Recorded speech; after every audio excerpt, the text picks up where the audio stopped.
Né en avril 2022 de la fusion de la direction de la pharmacie et du médicament avec le Laboratoire national du contrôle des médicaments, l'ARP est jeune mais pleine d'ambition.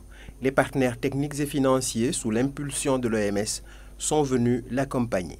La coalition des partis intéressés, qui regroupe l'ensemble des partenaires techniques et financiers, désire d'accompagner l'ARP dans l'atteinte de ses objectifs pour son plan de développement institutionnel.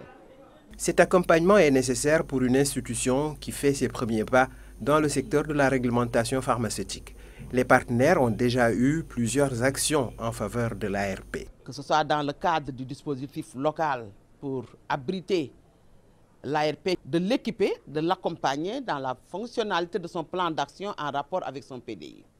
Ils nous ont accompagnés également dans le renforcement de capacité de notre personnel. Ils nous ont accompagnés également dans le benchmark, aller voir ce que font les autres ANR pour renforcer notre dispositif.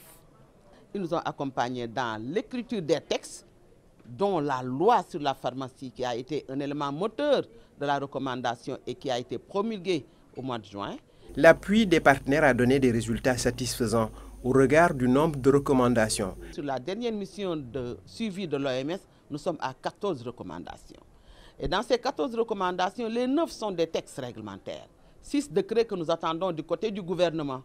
Si les PTF n'ont pas ménagé leurs efforts, l'État, à travers le ministère de la Santé et de l'Action sociale, appuie fortement l'ARP et surveille les textes à l'Assemblée nationale. Nous avons beaucoup avancé avec eux au niveau du secrétariat général du gouvernement.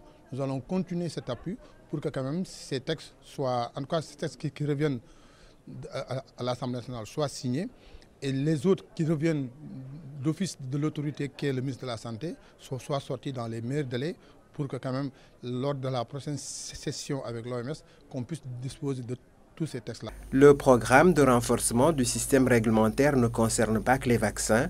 Il inclut différents produits et technologies sanitaires. Cette NM3, c'est sur le médicament et le vaccin.